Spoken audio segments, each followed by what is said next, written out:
Well, good morning. We're only 7 minutes late.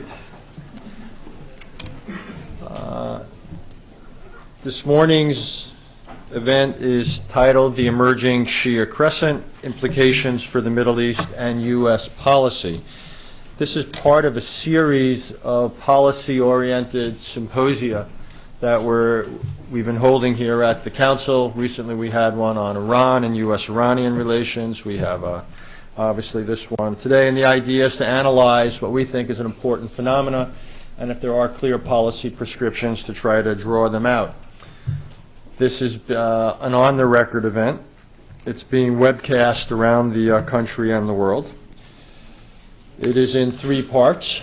This is the first on the question of understanding Shia. Then we've got a second session after a break about whether this all ought to be a cause for concern. And then thirdly, the last session over lunch will be on the clear implications of all this for U.S. policy in the region. As you can see, looking at your program, we've assembled, at the risk of some immodesty, I believe, an extraordinary array of talent and expertise on this subject.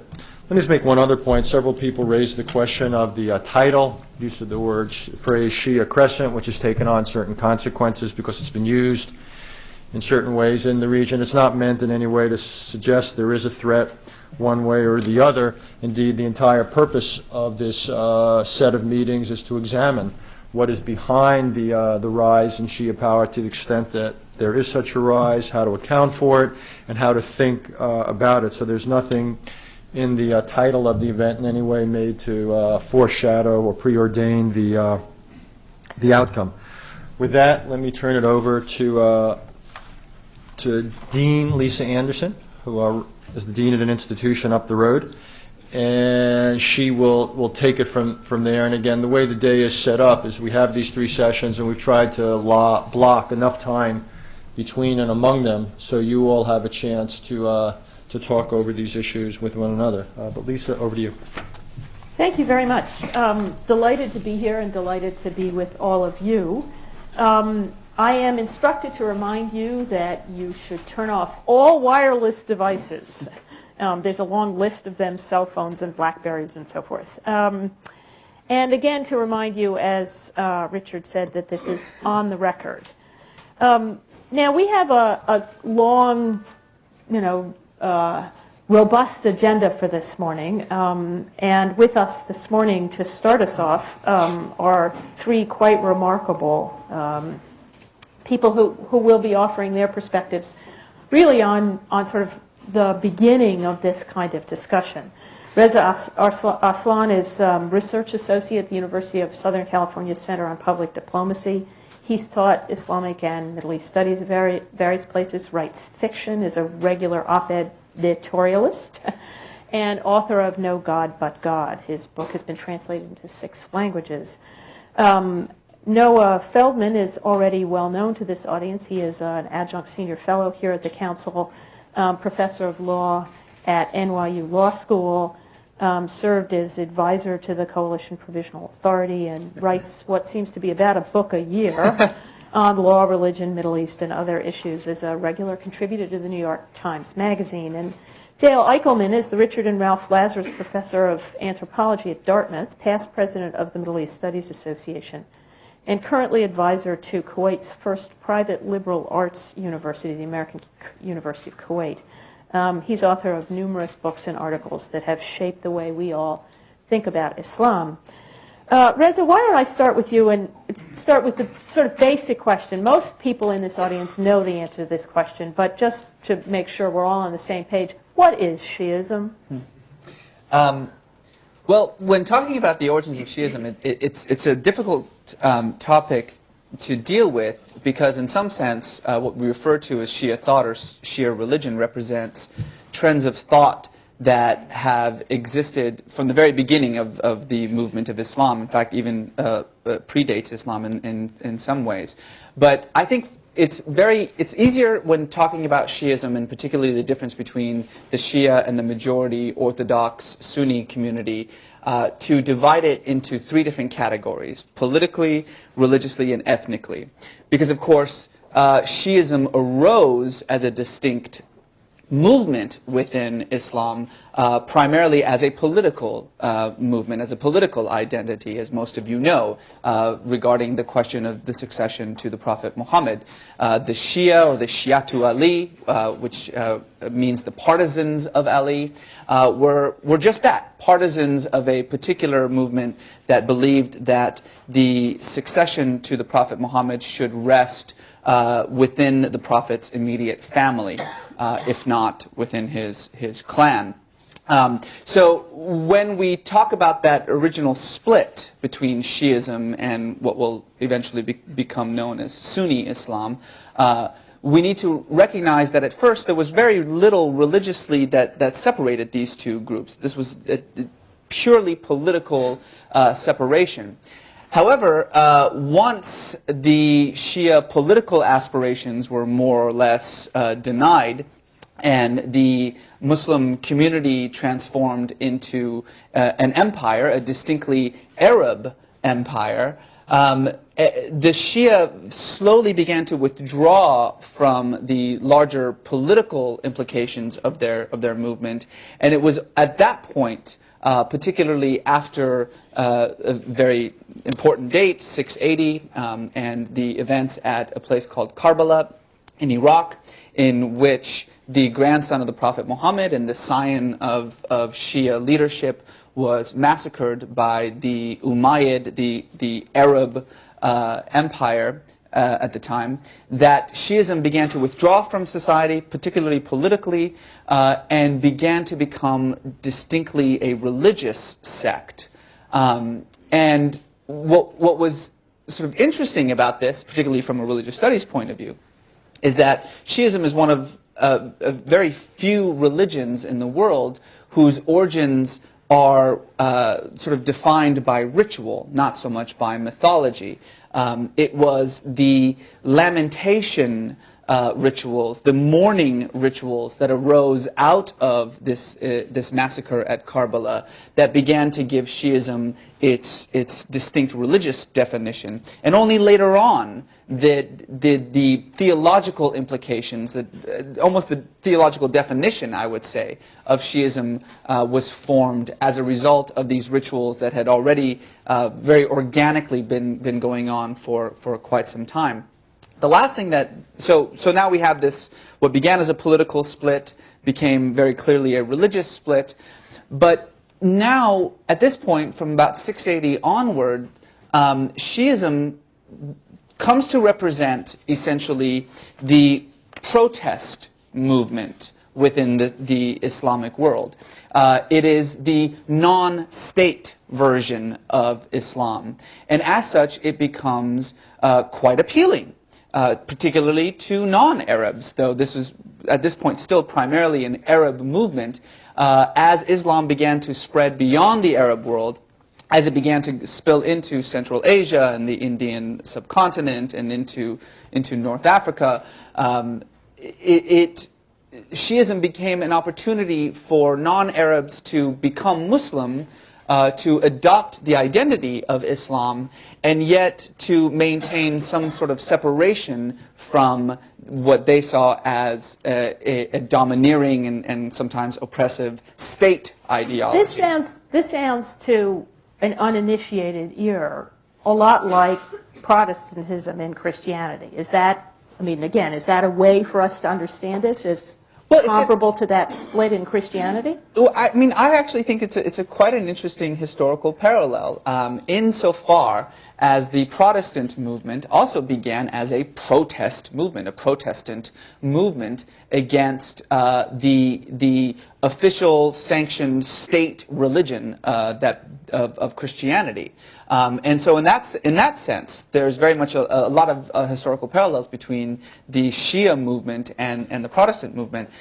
Theologically speaking, ideologically speaking, it's sort of the reverse, because the Shia, because of the fact that as it began to be adopted by non-Arabs, by Central Asians, by people who were once Christians or Manichaeans or Jews or Zoroastrians or Hindus, this sense of syncretism began to really take hold, and Shiism began to develop and flower into a wholly new kind of expression of traditional Islam. It very eagerly absorbed these local and cultural and religious practices and made it very much a part of its own. And as such, one of those practices was the idea of the devotion of the Prophet Muhammad, which is something that traditional mainstream Sunni Islam tends to eschew in some sense. This idea of coming to Muhammad as a figure of devotionalism, as opposed to as simply a messenger of God, somebody who should be revered, of course, but to whom devotion in the sense of almost, I mean, I don't want to say worship, but almost in the sense of that kind of idea began to really take hold within Shiism. One of the distinctions that's often made between and you sort of imply this, I think, between Shia and Sunni Islam is the relative emphasis on the rule of law in Sunni Islam, and that for Shia this is not as significant. And so I'd like maybe just almost as a segue into some questions for Noah, you to tell us a little bit of, we talk a lot about the rule of law. You know, the question is what law? Mm-hmm.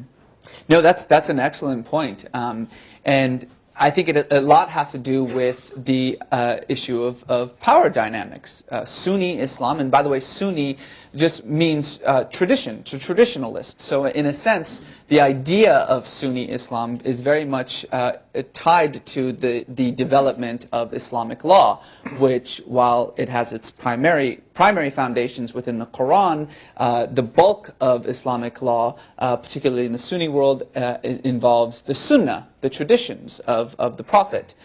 Within the Shia world, because they were so removed from any kind of political power, and because in many ways they separated themselves from the larger ummah, the larger Muslim community, and of course the clerical institutions of those communities. And also because within Shiism there was a great deal of emphasis on the charismatic leader, the imam, the true successor to the Prophet Muhammad, who by the fact of his very birth had a spiritual connection, an esoteric knowledge, if you will, of things that go beyond simple tradition or law. The idea of law, and particularly of the role of the traditions within the law, played a different role in Shiism than it did in Sunni Islam, with the result that Shiism was able to adapt and to evolve, I think, at a far greater pace than traditional Sunni law. Part of the reason for this is a word that gets thrown around a lot. You hear it actually quite a lot these days, in this notion of ijtihad, which is a source of law that means independent juristic reasoning. The idea is that a qualified cleric has the ability to use nothing more than rational conjecture in order to interpret Islamic law. This tradition existed both in Sunni Islam and in Shia Islam. However, within the Sunni world, it began to fall out of favor slightly. Sometimes we talk about it coming to an end in Sunni Islam. That, I think, is a false way of presenting it. But it did fall out of favor within the Sunni Islamic legal traditions, whereas in Shia Islam, it not only remained a major source of law, but I would say that it remained the major source of, the primary source of law, which of course allowed for a great deal of innovation and adaptation. And I think we see this very much playing out in the modern world with regard to countries such as Iraq and Iran, in which we see a great deal more political experimentation and perhaps an even easier time of reconciling traditional Islamic values and ideas and traditions with modern conceptions of democracy or pluralism or human rights or what have you. I think the Shia legal tradition has a bit of an easier time with that reconciliation than most traditional Sunni schools of law do. No, I don't even have to ask you that question. That's a question. Do you, if we start more than 1,000 years ago. Do these traditions, are they lively today in this sort of way? Well, there's no question that Shia intellectual tradition is extremely lively right now. I think the key point here is that the scholars/clerics played a major role in both Sunni and Shia Islam. But in the 19th century, second half of the 19th century, first half of the 20th, in the Sunni world, the scholars really declined. And it's a whole complicated story of its own, which is not our topic today, of how that happened. But it did happen. In the Shia world, by contrast, although there were moments where it looked like the scholars might decline, they kept going. And they kept producing interesting and provocative scholarship. And more importantly than that, they maintained an important institutional role in their societies. So if you look at the world today, what you see is that essentially Shia clerics have much more organization and much more influence over ordinary Shia believers than do most Sunni clerics over Sunni believers. Now there's a particular religious component to this, and then there's an institutional component. So I'll just mention them quickly. The religious component is that under the contemporary reception of Shia doctrine, each individual Shi'i is supposed to choose for himself one cleric who will be his model of emulation. There's an Arabic term for that, the marja' taqlid. But it's essentially the person to whom one chooses to emulate. And you actually have free choice to choose one of the great scholars as the person whom you'll emulate. That means that that person has real influence over you. And this is not an institutional model that exists in exactly the same way in the Sunni world. So the most obvious example of this is Ayatollah Sistani today, who in Iraq, whose name we all know and whose website we've probably all visited, sistani.org, who has enormous influence over people all over the world who choose to ask him questions. And in theory, his answers are binding on those people. The second component is that the various Shia scholars are organized into institutional schools in certain actual locations. And the two most important or famous in this century are Qom in Iran and Najaf in Iraq. And they've been both up and down at different points in history. Right now, there was a lot of hope a couple of years ago that Najaf was going to rise. And in certain ways, maybe it has in terms of the individuals there, but it hasn't really risen because the country is in such a shambles. Qom said, oh, it's about to decline. It actually hasn't declined in quite the same way. So those remain important centers. And in those centers, you have a lot of very smart people who are lawyers and philosophers and theorists sitting around and arguing about ideas. And that can be pretty exciting to see. Does that then suggest the dynamism in the Shia world is largely a result of this sort of intellectual life, or are there other elements that we need to be thinking about if we think about the relations, well, the Shia in general and related to the Sunnis? I think the key player in the answer to that question is Ayatollah Khomeini. I think what happened in Khomeini's own move is that he took the clerics out of the seminaries and said that what they had to teach was relevant to actual political action. And in the process of doing that, he really accomplished two huge changes that are directly relevant to today's dynamism in the Shia world. I think the first thing that he accomplished is that he made the clerics into political actors, into active political actors, and thereby made Shi'ism itself into a political force, which, if you look at the old textbooks, is described in the opposite way. Shi'ism is described as a quietistic denomination where you just sit back and let the government do its thing. And after Khomeini, the opposite could now reasonably be said. And the second thing that he did is that he further consolidated in his own theories the importance of the most respected senior Ayatollah as a crucial figure in what was going to happen in the Shia world. And even though other senior scholars didn't agree with him, so in today's version, again, Sistani wouldn't agree with the idea of Khomeini that the person who's authorized to rule ultimately is the best jurist.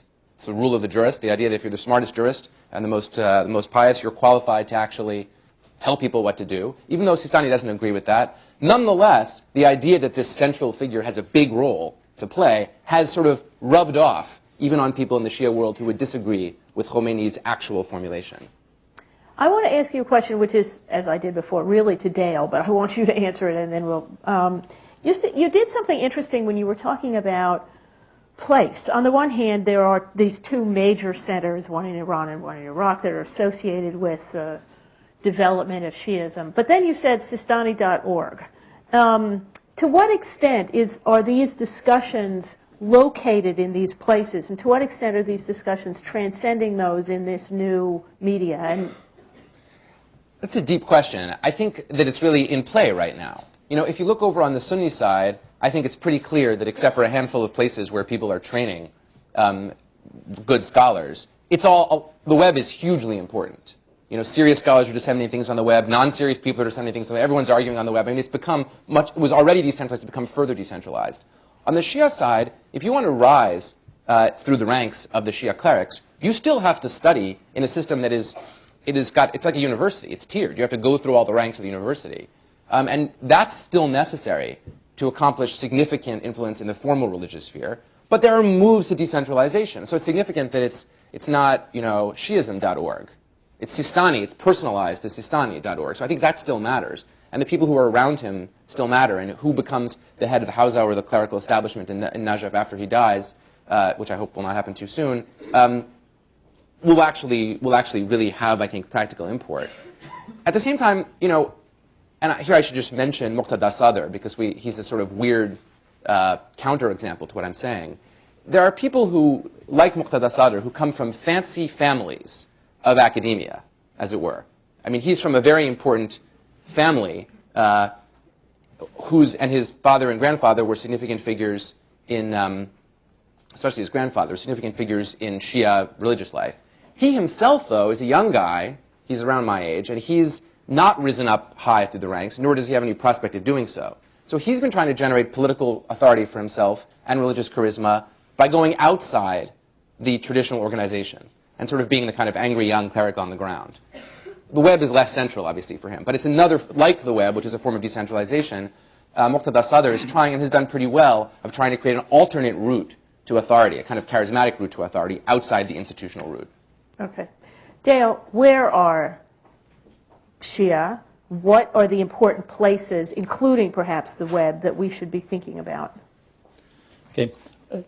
Let me start by looking even at the title for this conference, which I've not fully adapted with enthusiasm, the Shia Crescents, which I presume has replaced the Islamic Crescent, at least this week, as a focus of interest. The problem with the title like that, I think, it's neglecting the extent to which one is becoming decentralized in some ways. But on the other hand, as both Reza and Noah have pointed out, you have in Shiism something that is not so much defined just by doctrine, but by a convergence of a certain type of institutional identity, very strong practical sense of ties with whom one follows as a religious leader to talk about personal issues, family issues, household and community issues, and just about everything else. And then on the other hand, an identity shaped sometimes by rituals, which allow many, many different interpretations and other things.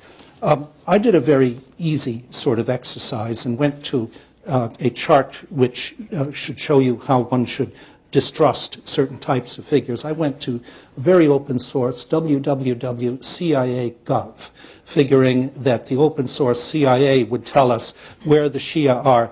And it's fascinating when you look at it in detail, because for the places that are politically very sensitive, such as Lebanon, they fudge.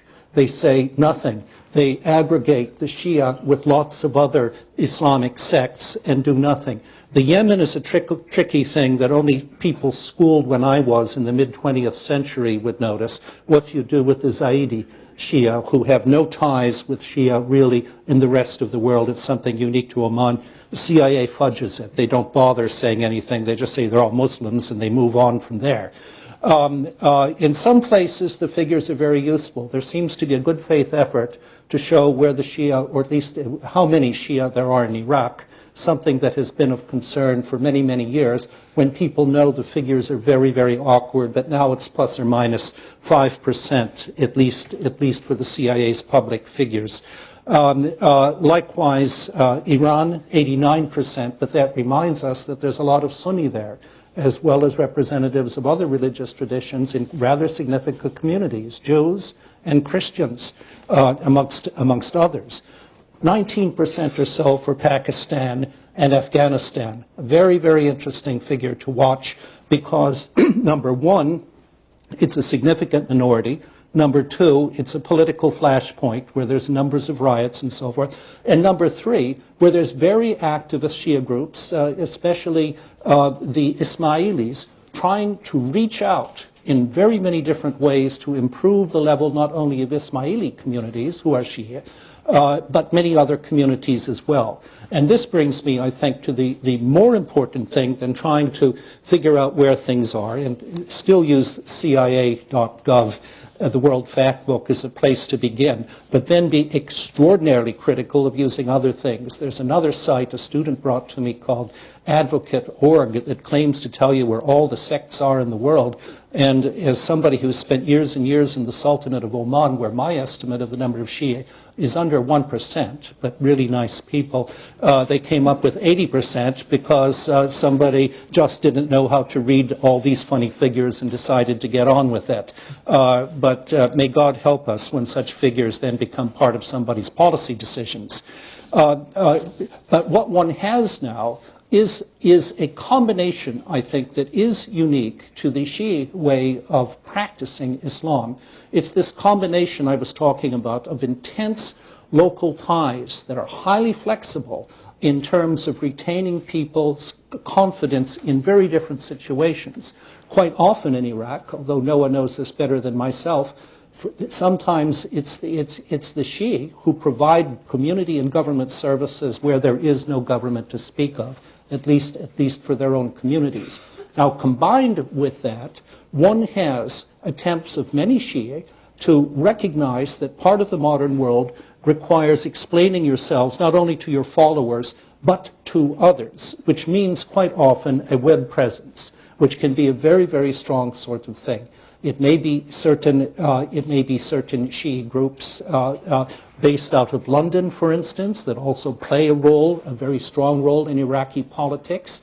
It may be groups in Iran learning to represent themselves in other languages and to try to spread.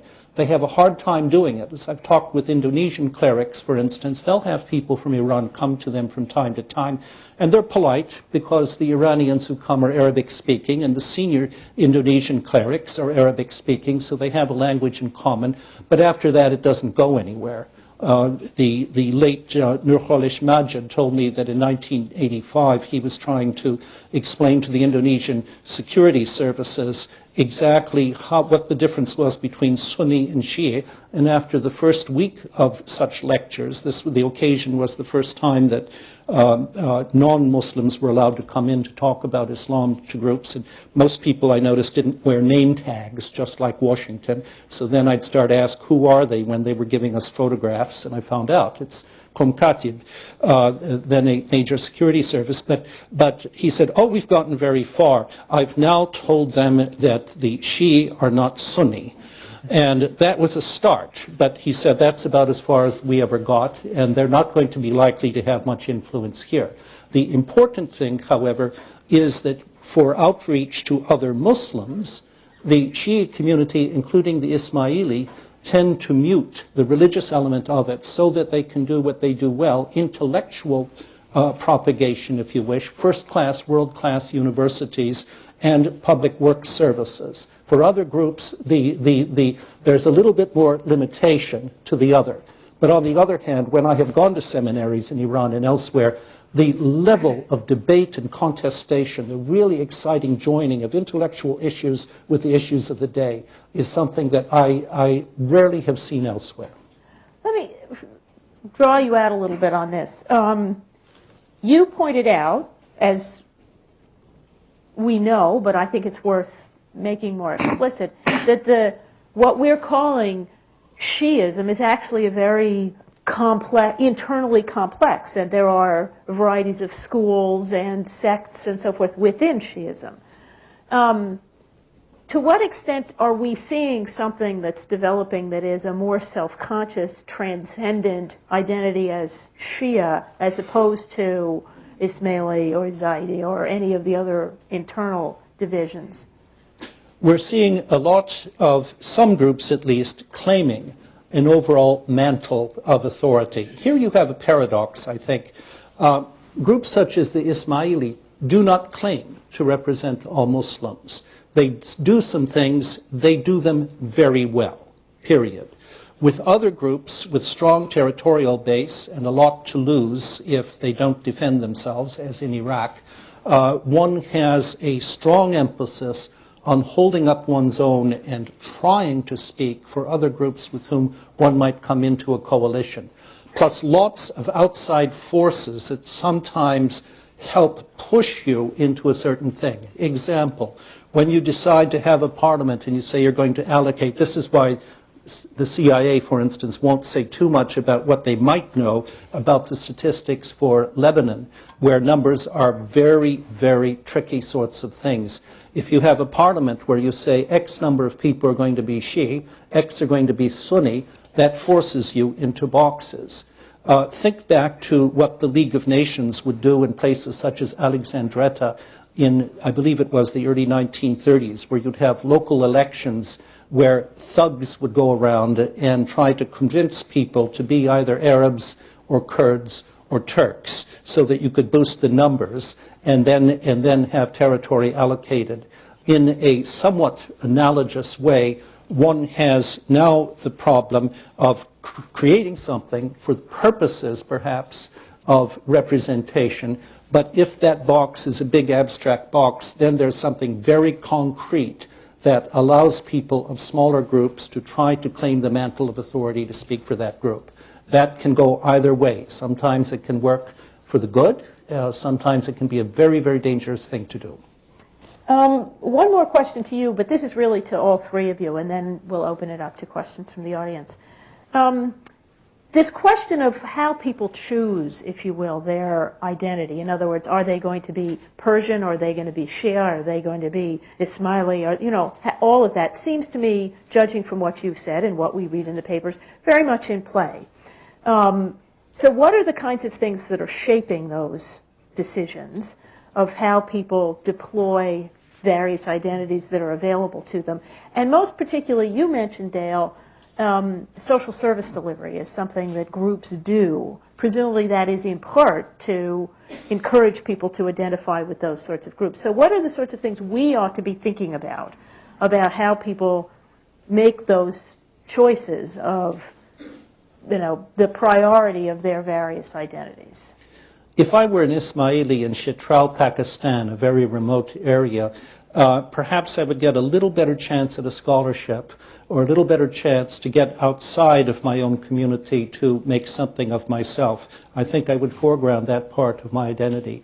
If I were living in Basra, and a very insecure sort of situation, it's not just individual choice, but I might want to go with the group whom I felt might be able to protect me and give me the resources so that I could just survive more than another. Those are extreme cases. In most cases, and the ones I know a little bit better, that I've seen amongst Shia in Oman and to a more limited extent in Iran, it's a combination of things. If your father, your grandfather, and so forth have followed the teachings of one individual, you may very well go with that same family or group and talk with your community. It's not like an election where you can switch political parties, but sometimes there are switches, and sometimes you will vote with your feet and join some other group. In a sense, as one mujtahid said to me in Iran, we're more democratic than you. We talk about our decisions and then we move forward. I think that's very interesting. I think Dale brings up a very good point in emphasizing geography and context in how one defines oneself as either Shia or Sunni or what have you. Nowadays, because we are so embroiled in this emerging Sunni-Shia conflict, we tend to think of these two identities as very distinct and separate and even at odds with one another. But I think it's important to recognize that throughout history, this has been a much more fluid issue of identity than it has been quite recently, particularly in the Arab world. It's Shia and Sunni intermarry. It's often the case where identity has far more to do with one's tribe than it has more to do with one's sect. And in many ways, it has been a direct result of outside forces and this attempt by particularly the Western powers to impose a sense of identity upon primarily colonized peoples that has solidified this real difference. I think Iraq is a wonderful example of this. Really, at the beginning of the war, when we started seeing some of these conflicts, I and a lot of other scholars were saying, stop talking about this as some kind of civil war between Shia and Sunni. That sense of identification is not nearly as strong as other ideas of identification, particularly tribal notions. And yet, in a very strange way, a sort of self-fulfilling prophecy has occurred insofar as there's been so much emphasis on the division of Iraq in these sectarian lines that Iraqis themselves have begun to absorb that identity, and precisely that conflict that we were so afraid of has in some ways come to pass. I guess I disagree a little bit with at least with the end of what Reza said. I mean, I think that right now in the Middle East, two related forces are driving this identity game, and they're both related to destabilization. One is a sense of insecurity, and this is especially true in Iraq, and I entirely agree with Professor Eickelman that if you're looking around for someone to protect you because the government can't, you need some big, strong group to do it. And if that turns out to be a religious denomination, so be it. If the tribes were bigger and more effective, people might look to those. The other, though, is participatory politics. And participatory politics drive people to look for new identities. And there are identity entrepreneurs out there who present themselves and say, here's an identity, latch onto this one. It'll get you stuff, or it will give you security, or it will give you a political role, or it will give you dignity. And we've got people doing that not just in Iraq, where the destabilization on both fronts is very extreme, but also in Lebanon, where there's been political doubt, and that always leads to the greater strengthening and rise. And of course, it started in Lebanon. Shia identity as a powerful identity in Lebanon really began to rise politically during the civil war there, another form of instability. The so-called dialogue that's been taking place in Saudi Arabia has involved for the first time Shia leaders in Saudi Arabia from the eastern province. Again, a kind of participatory politics, not like an election, but still some form of participation.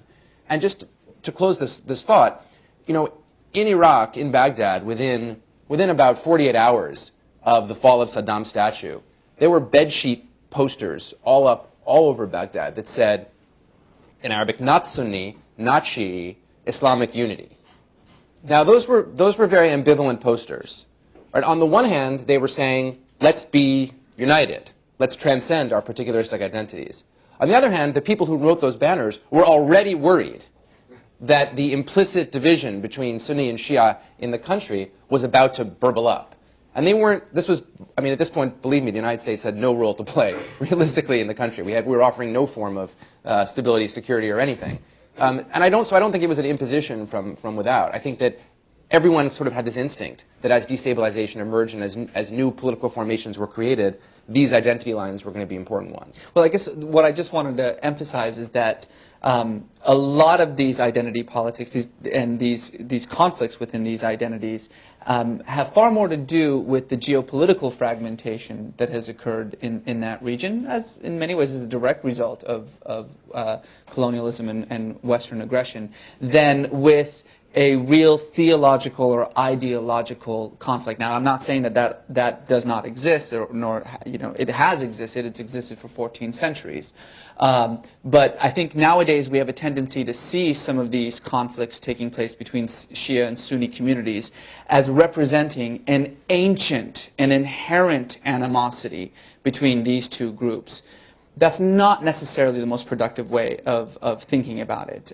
It does, I think, have far more to do with some of the geopolitical issues. I agree on the geopolitics. Just one word on this. But if you look, for example, again, in Iraq now, you have Sunni insurgent groups, some of them Iraqi, but some of them from outside Iraq, who are, they're called, they don't call themselves, but they're called takfiris. They're called takfiris because takfir is the action of declaring someone else to be an infidel. These guys declare Shi'is to be infidels. Now again, if you go back through the historical sources, you can find some argument made by classic Sunni scholars to say that Shia are infidels. That's not crazy as a theological matter. But it's also largely not been the norm among Sunnis pretty much all of the time for the last 13 or 1400 years, because for practical reasons, it wasn't a good idea to declare people infidels when they lived next door to you or whether they lived across the border. But these folks are using this theological justification to justify killing innocent Shia civilians.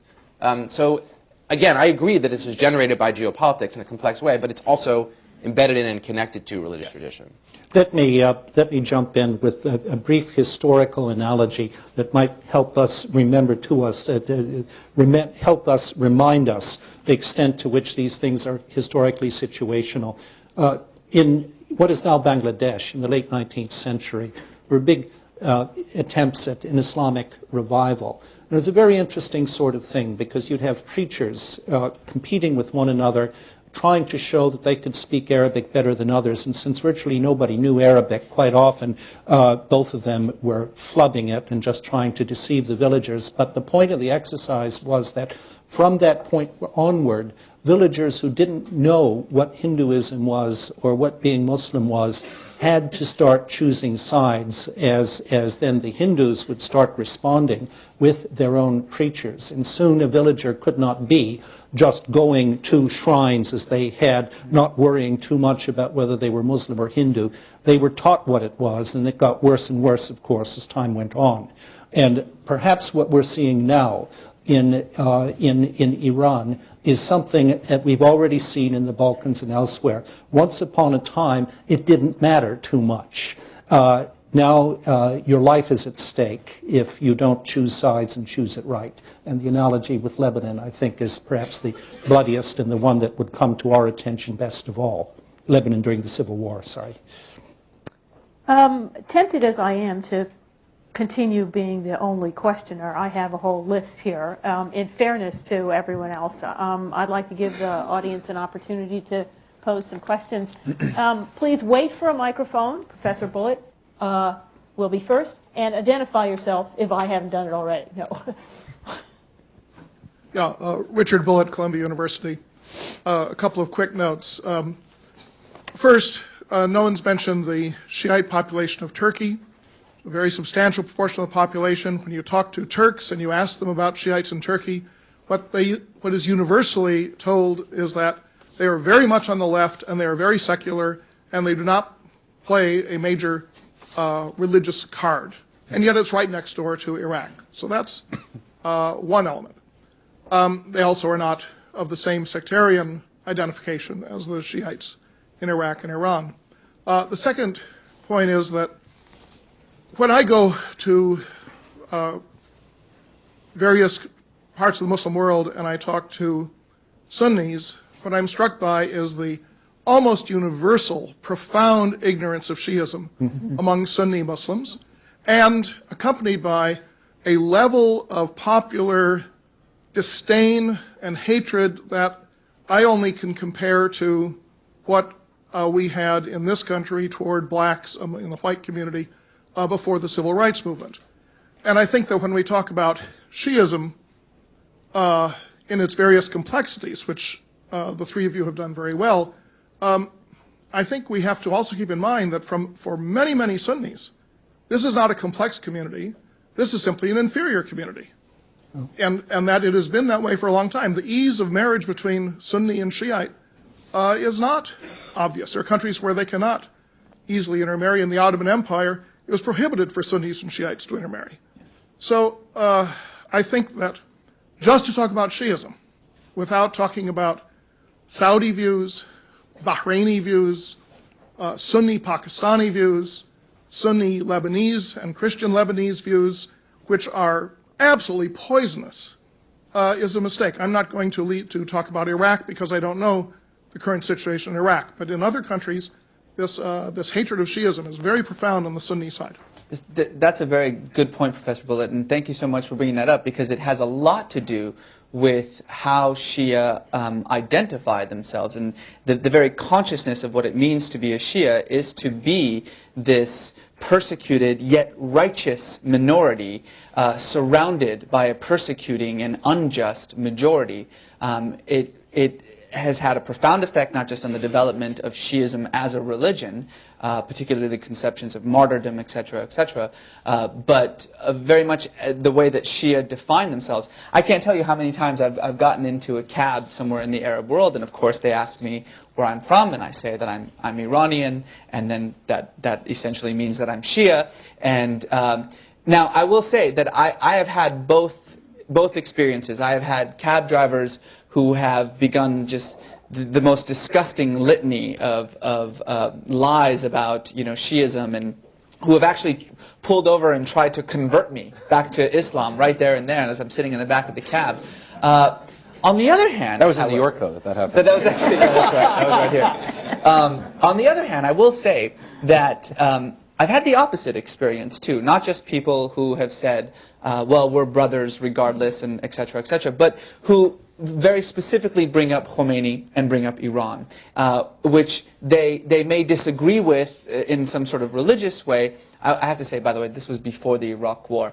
Who they may disagree religiously or ideologically, what have you, but the notion of Khomeini as this paragon for an anti-Western identity and this exerting of strength, of Muslim strength, regardless of whether it's Shia or Sunni, really created a bridge in a lot of my discussions with Sunnis in the Arab world. So that's very important. The other, I'm sure Noah and Dale will talk about this as well, but I think it's very common for Shia to be considered the secularists or the Marxists or the leftists.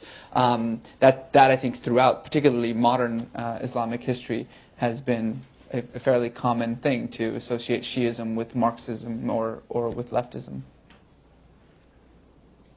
Partly, I think, because this was also true of if you were a Christian Arab, you were more likely to be an Arab nationalist or left. Again, it's partly if you're a minority. And I think, just in response to Professor Bullitt's point, this point is extraordinarily well taken, especially for the Gulf or for any country where there is a substantial but oppressed Shia minority. The question of Iran, as Reza suggests, sort of throws this off a little bit, because Iran might be a geostrategic enemy if you're sitting elsewhere in the Gulf. But on the other hand, it's a country that's accomplished a lot in certain respects and has this revolutionary tradition. And I think you saw this ambivalence in the Arab League meetings recently when the issue of Iran and the bomb arose. Right? On the one hand, is this an Islamic bomb which might be more useful than the Pakistani bomb has turned out to be for other Muslims? Or on the other hand, is this a bomb associated with a distinctively Shia power which might in some ways threaten Sunni dominance? And I think both of these things were at work in a very ambivalent way. Zach. On the point of Iran, there was a conference 2 weeks ago in Sharm el-Sheikh, and the prevailing sort of Sunni, Egyptian, to some degree Gulf attitude was that the net effect of the U.S. invasion of Iraq was to hand Iraq to Iran. Now, 3 years ago, most scholars and most people who knew about this region thought it was unlikely, given the past centuries of history, that Iraqi Shi'is would have any real affiliation, except maybe some scholarly, with Iran. I'm wondering from all of you whether the result of the past 3 years is literally to change that identity so that it's not Iraqi Shi'is and tribal, but it is in fact more of a Shi'i. Would Muqtada al-Sadr really approve or like to be answering to Iran, or is it a convenient allegiance because it provides him with resources? And clearly the Sunni attitude now, or a lot of the Sunni attitude, is, oh, this is now it's going to be a Shi'i Crescent, regardless of whether we think that's an appropriate title. So I'm curious as to whether this has really changed, or whether this snapshot will prove untrue in the greater scheme of things. Well, there's a long tradition within Iraq, in fact, of thinking of the Iraqi Shia, who are Arabs, as in some way Iranian. And in fact, for a long time, the identity cards that you carried if you were an Iraqi said that there were only two categories for Muslims. You were either an Ottoman, it said on your card Ottoman, which meant a Sunni, or Persian, which meant a Shia. And of course, they were not Persian, they were Arabic-speaking people. And when things are relatively calm in Iraq, elites do intermarry actually relatively freely, and people start talking about how we can transcend identity.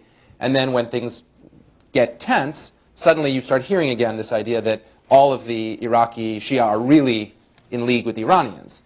Added to that is the fact that Muqtada does have support from Iran and lived much of his life in Iran, that the Supreme Council for Islamic Revolution in Iraq, a name that was not invented out of whole cloth, a name that was invented in Tehran because it sounded a lot like some kind of, it's got all the key words there, Supreme Council, Islamic, and Revolution. You just have to change one letter and you've got something that sounds like it's Iran, right? And they are very closely tied to Iran. So, this issue recurs, and I agree with you. I hear the same thing, not just in Iraq, but in the rest of the Sunni Arab world about this allegation of loyalty to Iran. But I think it can be in certain ways overstated in that these Iraqi Shia do not want to answer to Tehran, but are also constrained by the fact that they are funded by Tehran to some extent.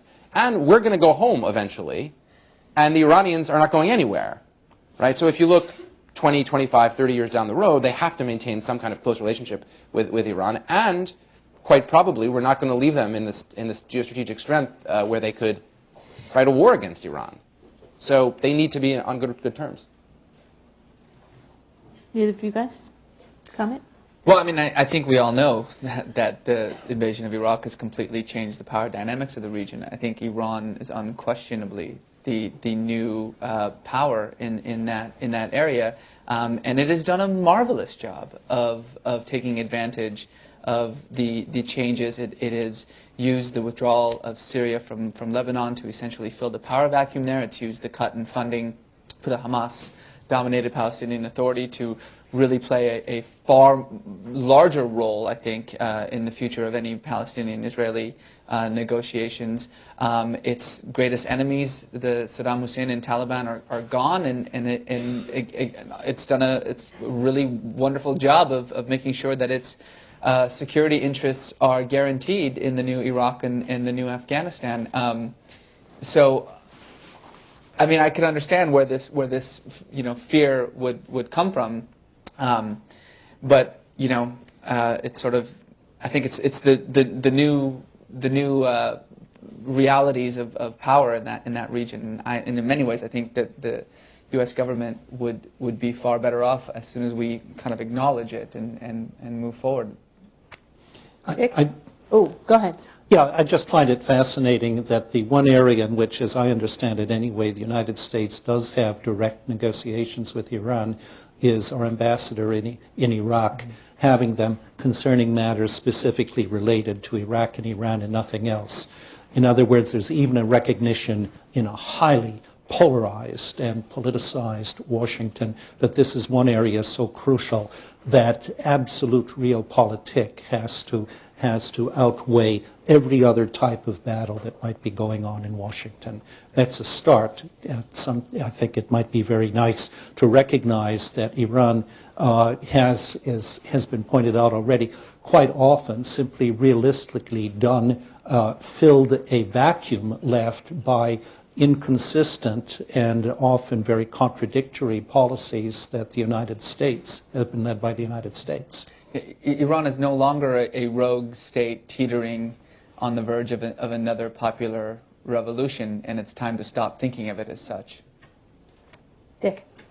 I do have a question. Wait, Mike. Lady behind me. I think this lady behind me. Fine. I'm Sulaiman Khan from India, a Shiite. I'd like to just make one observation here, which is, I think, takes off from what Professor Bulliett earlier said, that we have not mentioned a very important part of the world for several reasons, in which there is a very large presence of Shiites, and that is India. Mm-hmm. And the population of India, which is nearly 1 billion, or just over 1 billion, the Shiite population is estimated to be between 15 to 20 million people. Now, that is not an insignificant number.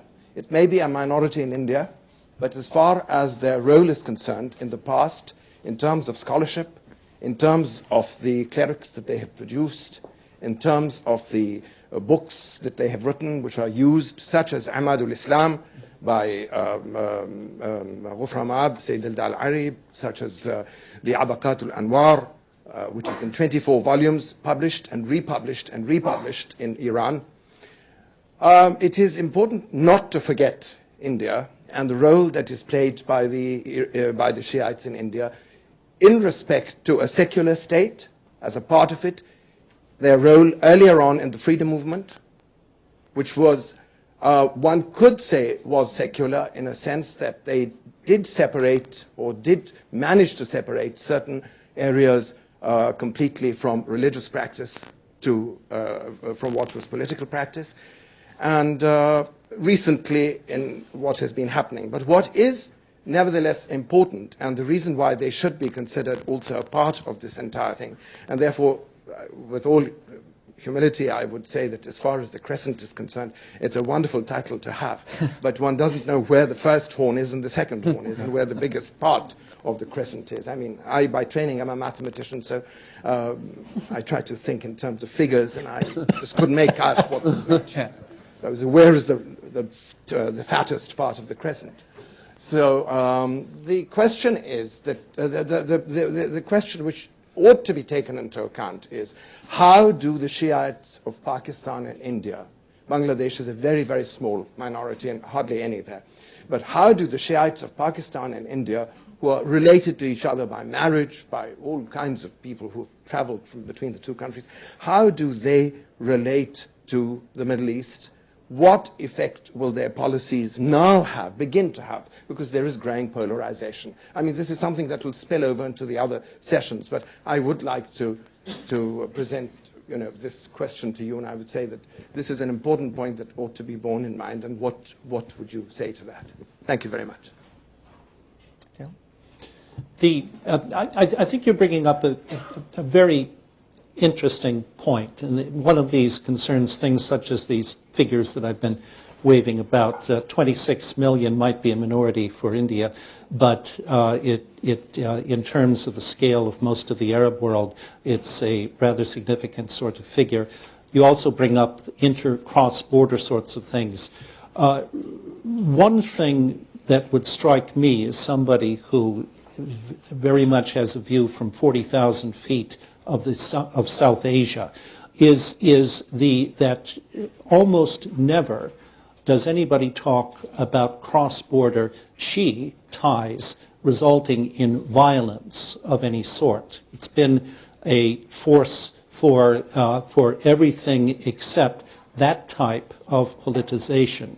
I think as minorities in India go, there's probably more of a tendency in India than elsewhere, given a real attempt to, despite religious conflagrations from time to time, to abide by a rule of law.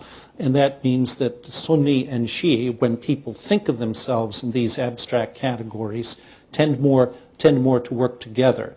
As for other things, what we know basically is the sort of thing that we see from propaganda. I, for one, try to follow the various video casts of Al-Qaeda to see how they try to at least appeal to wider audiences. And there's attempts to link everything from Ayodhya to Chechnya to events in Southeast Asia and everyone else to bring them together. The response to these sorts of things, I don't think, has been very strong certainly not for India or anywhere else. But the extent to which there are such appeals to things specific to the Middle East, including control of Jerusalem, the Palestinian issue, and so forth, I haven't seen too much of it from the Indian Muslim community. On the other hand, Hindu right wings, some of the nationalist parties, are virulent in terms of the threat from Islam. So far, fortunately, the effects, so far as I can tell, on the Indian subcontinent of this sort of propaganda have been relatively limited. Okay, Dick. I'm Augustus Norton from Boston University. I have an observation and a question. The observation is that one aspect of identity that we haven't talked about is class. And class is very important in the Shia community.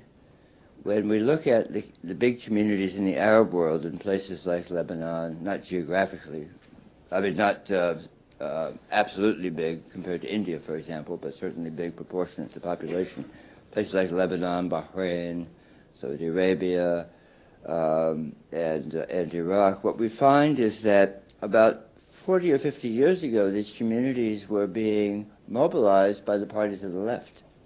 Mm-hmm. And in fact, the Communist Party was the most successful mobilizer of Shia communities in the Arab world. In fact, the impetus for the Dawa Party in Iraq was precisely the desire on the part of the clerics to have a counterweight to the communists. And in fact, if you go back and look at the materials that were being used to mobilize people in the 50s and 60s, used by both clerics and communists, they're remarkably similar.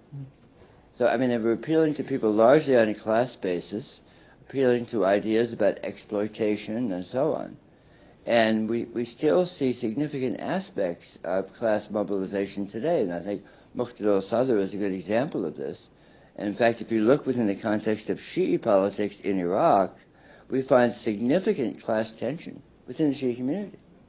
Certainly between Muqtada's Mahdi army, for example, and Dalwan, some of the other Shia parties. So that's an observation. But my question has to do with education, patterns of education.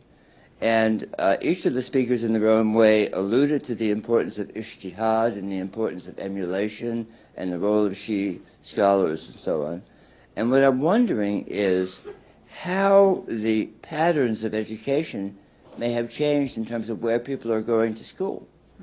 My anecdotal observation is that many places, many Shia villages that I happen to know, in the past where people would go to Najaf in the Arab world, these people are now going to Iran.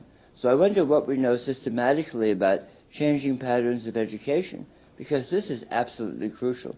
And if I may, just a final observation on ijtihad or independent judgment.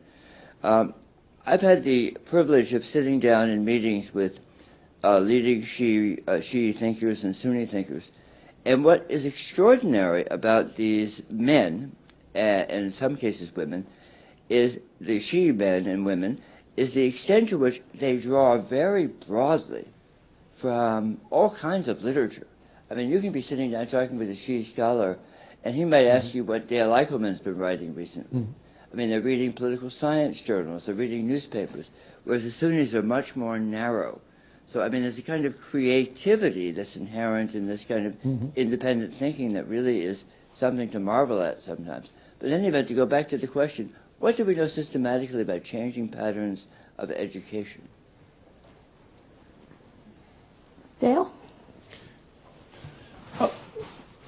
I wish I could really sound like Dr. Pangloss and say that the more educated you get, the more liberal you get. Unfortunately, I know enough of the subject to know that that isn't the case. Of the things that we can say, the more educated you get, the more able you are to listen to a wider range of appeals. That's not the question. The question is, where are people being educated? Where are people being educated? Quite often, at least from areas I've seen, anywhere where they can get scholarships to go out. In the case of Iraq, I very strongly believe that if you can get across the border and go to Iran, quite a few people probably are. There's a small elite. The ones I've met in the United States tend to be green zone Iraqis who find their way to the United States where they can do different sorts of things, but it's rather hard to get out. As advisor to a university in Kuwait, we are trying to develop a small scholarship program for making a place for bringing Iraqi students out. But it's extremely hard to do because it's the same sort of problem you have of selecting people as you would have from, let us say, Dagestan or somewhere like that. It's catch as catch can. In other areas, it's an easier sort of thing.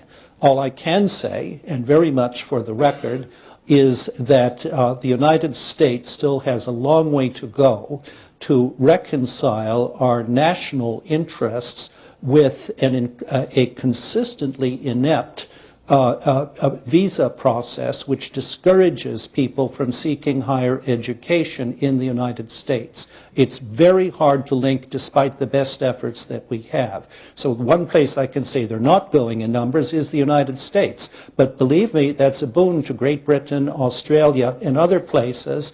Perhaps that's what we want to do in education, is have a coalition of the willing to divert people to other countries. I hope that policy changes, but unfortunately they're not able to come to us, where I still think we have quite a bit to offer in terms of education. Just add one quick word on this. Right now, the preeminence of Rome remains unchallenged. And one of the many disappointments associated with Iraq, not the headline one, obviously, because there's a lot more important things, is that just in the first few months after the fall of Saddam, Najaf really began to open up. And people were starting to come across the border and start to say exciting things there. And there was this sense of this center, which had really declined tremendously from its historic preeminence. Rome doesn't really become a really important center until the 1920s, really. But that obviously hasn't happened. And I think the reason is not that people wouldn't feel free to say what they wanted there, is they worried about getting shot. And obviously there's not scholarship money either. Whereas with the rising price of oil, there continues to be scholarship money available for study in Iran. And this influx of Shia scholars and students into Qom might, on the surface, indicate that this distinctly Khomeiniist version of Shiism, which really is a religious innovation within Shia thought, is becoming the primary ideal of Shiism throughout the world, and that is what a lot of these students are being fed. And that's not necessarily the case. Having been to Qom and having spoken to a lot of the clerics there, what we tend to not hear in the U.S. is the very vibrant and profound dialogue taking place. Not just as what is traditionally part of Shiism, this idea of dialogue and debate and discussion, but specifically about this idea of the Vilayat Faqih, the guardianship of the jurist, the religio-political ideology that is at the center of the Islamic Republic of Iran.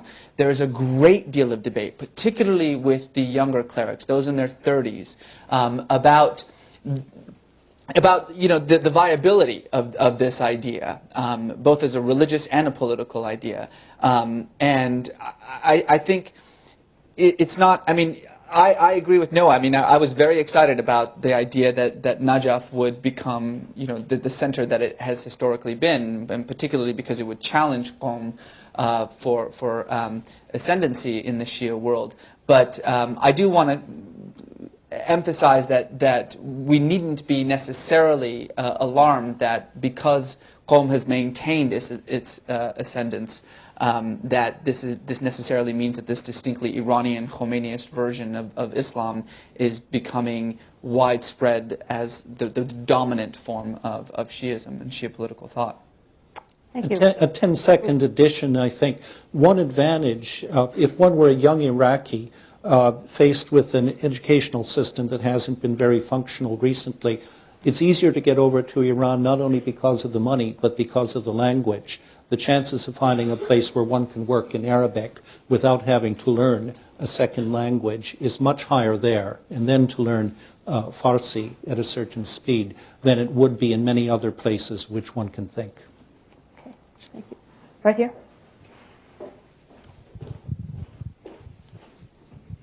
Nancy Bird, Council on Foreign Relations. I was wondering if the panelists could comment more on the intra-Shia divisions, particularly in Iraq. We've heard about Muqtada al-Sadr going a different path, but also particularly in Basra recently, there's been a great deal of violence between Shia groups, and I was wondering if you could talk about how this intra-Shia violence might lead to more instability in Iraq. No, that's yours. Okay. Well, like every local conflict, this conflict, the Basra conflict of the last couple of weeks, can be read on multiple levels.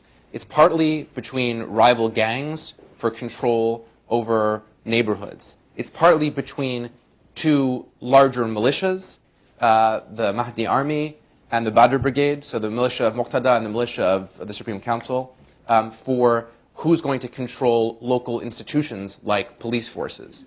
So that's a slightly higher level. It's partly between the politicians in Muqtada's political apparatus, such as it is, and the Skiri political apparatus for who's going to be most influential. And last but not least, it's about their jockeying, those two parties jockeying for control of the parliament itself.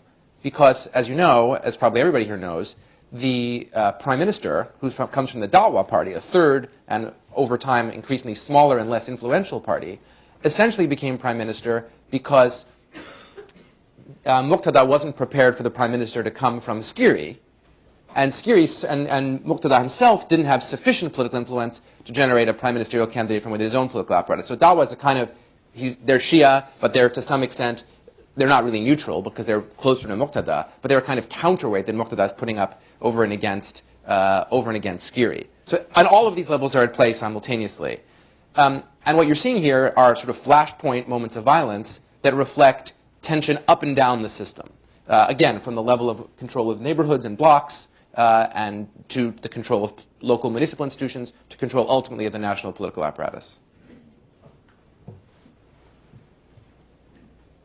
Rita. Thank you, Rita Hauser. Reference was made before to class, and I would like to come back to that because at least my experience in Lebanon, which, like our prior speaker, was extensive, I represented as a lawyer, most of the wealthy Christian and Sunni families over a long period of time. I never represented a wealthy Shia family. There were some wealthy Shias, certainly. There were some elites. But the overwhelming pattern was that the poor, the downtrodden, the lower class was Shia and were looked at that way by both the Christians and the Sunnis. And the dialogue was very reminiscent of other kind of downtrodden people. And when the politics of a region is in upheaval, the downtrodden often rise up. That's a characteristic. I think that's very much the case of Hezbollah. And I don't know Iraq anywhere as well as Lebanon, but I would suspect the same pattern is true. And I'd like to hear some comment about class and poverty and all of that.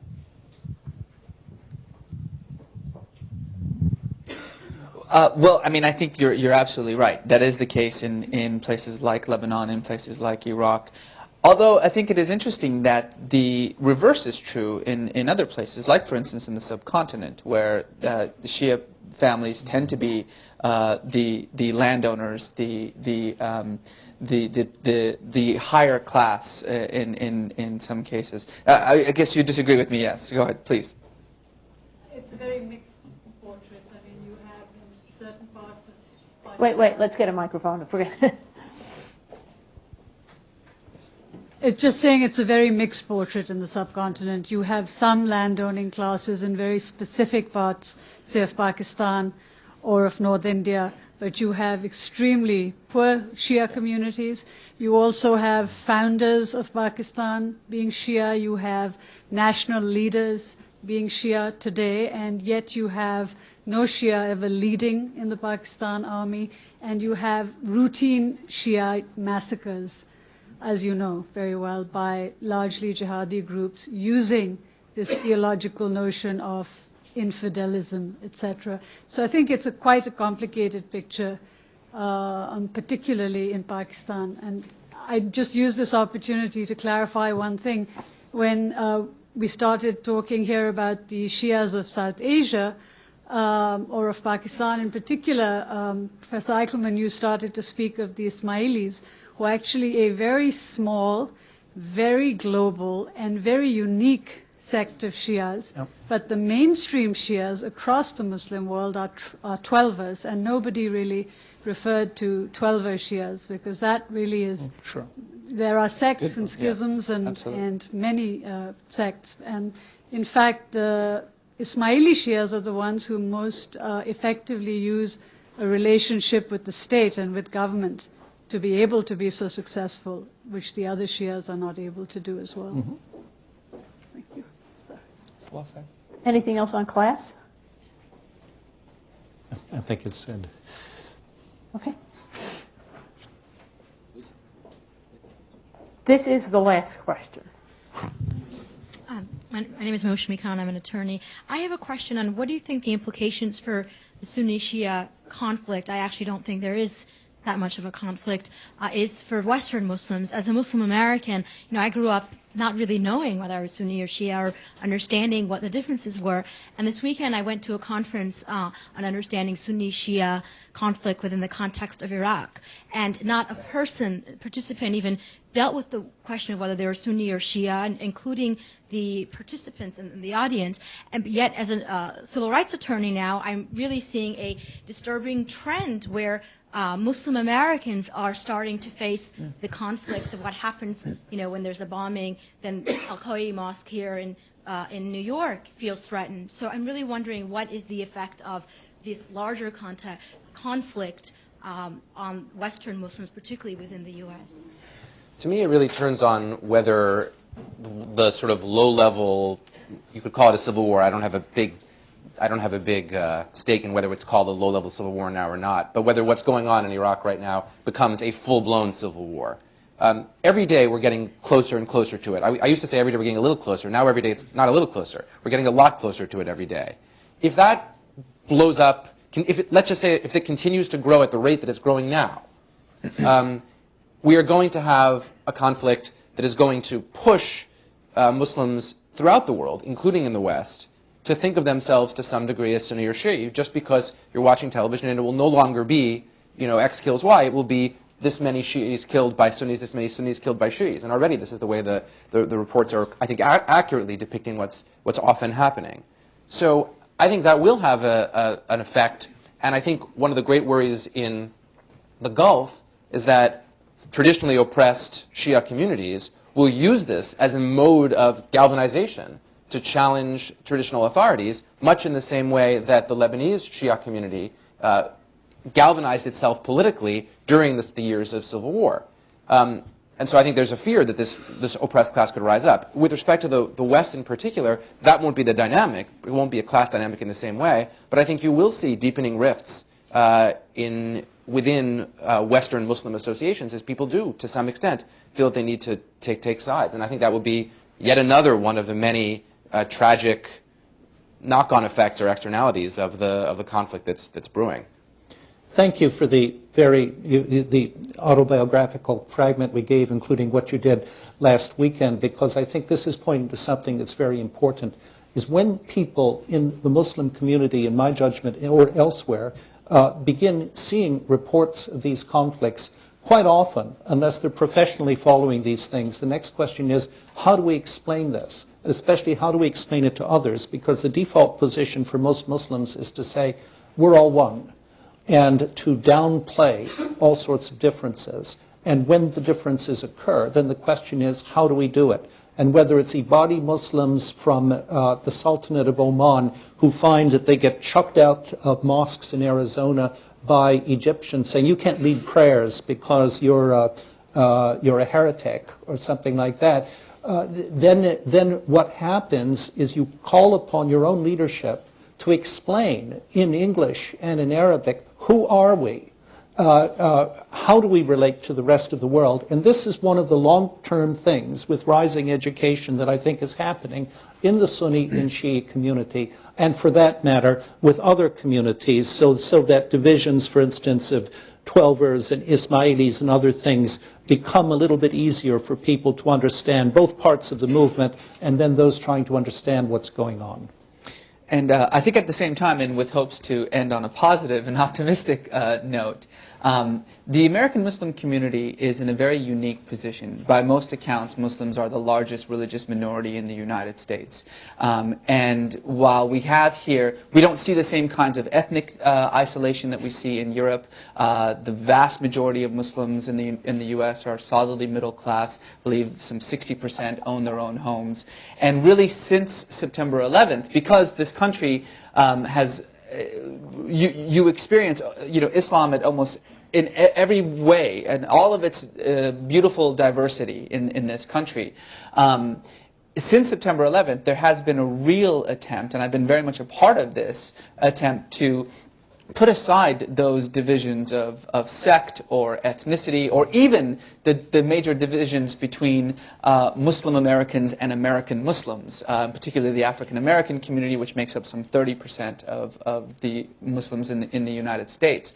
I have been a part of a number of groups that have come together, try to build these bridges to really separate a lot of these traditional divisions that we see in large parts of the traditional Arab and Muslim world, and to carve out a distinctly American Muslim identity that is based on unity out of this kind of diversity. Now, I think Noah's right. If the situation in Iraq worsens, and especially if it begins to spill beyond Iraq into the rest of the Gulf region, then you're going to see some of those stresses occur in this country as well. At the same time, I think what's unique about American Islam is really what's unique about religion in America, and that is this sense of individualism.